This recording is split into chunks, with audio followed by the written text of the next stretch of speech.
কাতলা মাছ রান্না করছি। কাতলা মাছটা একটুখানি বড় সাইজের, তাই জন্য খুব ভালো করে নুন হলুদ দিয়ে ভেজে নিয়েছি। তারপর কড়াইয়ের মধ্যে পেঁয়াজ দিয়েছি আর দারচিনি। তো এটা ভালো করে ব্রাউন হয়ে গেছে। তো মাছটা রান্না করব আলু ছাড়াই।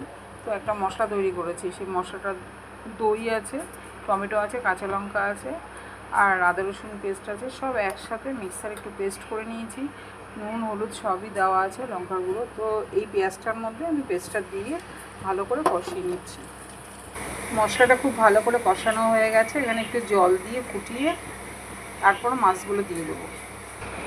মশলাটা খুব ভালো করে কষানোর পর জল দিয়ে দিয়েছি। জল দেওয়ার পর মাছটা দিয়ে একটু ফুটিয়ে নিয়েছি। তারপর ধনেপাতা আর কাঁচা লঙ্কা দিয়ে দিলাম। তো কাতলা মাছের ঝোলটা, আলু ছাড়া কাতলা মাছের ঝোলটা তৈরি হয়ে গেছে। মাছটা হয়ে গেছে রান্না করা, এই যে থালায় ঢেলে নিয়েছি। তো হালকা ঝোল দিয়ে করেছি, আলু দিইনি। টাটা, সবাই খুব ভালো থাকো, সুস্থ থাকো।